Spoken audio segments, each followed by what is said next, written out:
For over a decade, the global narrative has been identical. The American century is over. China is the new inevitable leader. The yuan is coming for the dollar.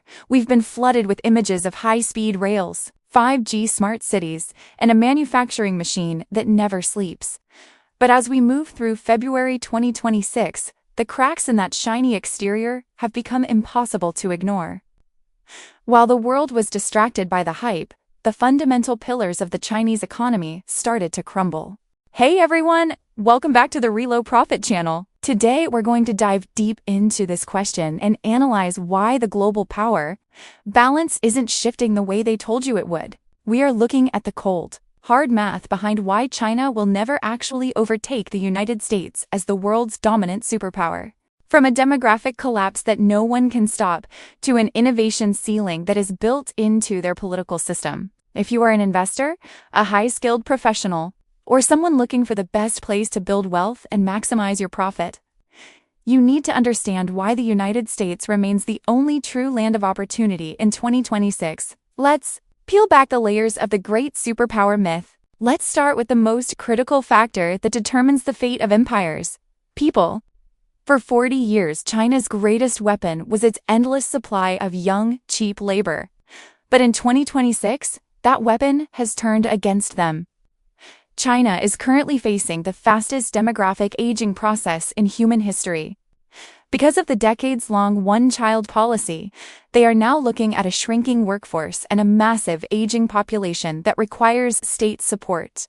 Imagine an economic pyramid turned upside down. One young worker today in China is often expected to support 2 parents and 4 grandparents. It's a mathematical nightmare. There is no productivity boost high enough to offset that kind of social burden. In sharp contrast, the United States has a cheat code that China simply cannot replicate: immigration. America is a global vacuum for talent. We don't just produce brilliance, we import it from every corner of the globe. Ironically, even from China's top universities. China remains a closed, ethnocentric society. You cannot just become Chinese. By 2030, China's economy will be suffocated by a social security crisis, while the U.S. continues to refresh its workforce with the world's most ambitious migrants.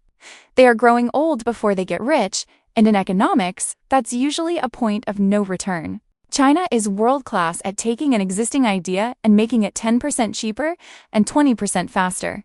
They are the absolute kings of manufacturing and optimization. But there is a massive, fundamental difference between improving and disrupting. To create the next big thing, the next internet, the next AI breakthrough, the next SpaceX, you need a culture that celebrates the rebel, the outsider, and even the failure. In the US, a dropout in a garage in Texas can challenge a multi-billion-dollar industry and actually win. In China, the moment a tech leader becomes too influential, look at what happened to Jack Ma's state steps in to remind them who is really in charge. In 2026, the most disruptive AI models and semiconductor designs are still born on American soil because you can't mandate genius from a government office. You can copy a blueprint, but you can't copy a culture that encourages people to break the rules to find a better way. This innovation ceiling is why China remains a fast follower, while America continues to invent the future. Now, let's talk about the money. A staggering 70% of Chinese household wealth is locked in real estate.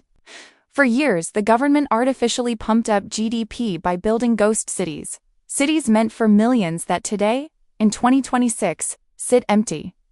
We saw the first dominoes fall years ago. And now the entire financial system is struggling to stay upright under a mountain of hidden debt. Compare that to the US dollar. When the world gets shaky, where do the elites, including Chinese billionaires, hide their money? They don't buy the yuan. They buy Florida condos, Manhattan penthouses, and US Treasury bonds. The dollar is more than just paper. It's a global trust exercise. When the very people running China are trying to sneak their cash into the US, it tells you everything you need to know about which system they actually believe in for the long haul. Is America perfect? Of course not. We're dealing with our own inflation, political noise, and infrastructure gaps. But the American system is flexible. It's a self-correcting machine that reinvents itself every decade. China is a rigid, top-down structure. In engineering, rigid things are the first to snap under extreme pressure. Flexible things bend, adapt, and survive. As we look toward the 2030s, the myth of Chinese dominance is fading, replaced by the reality of a stagnating, middle-income nation. For the viewers of ReloProfit, the message is clear. The American dream isn't just a nostalgic idea, it's the most logical economic move on the map. The 21st century still belongs to the risk takers. It still belongs to the free.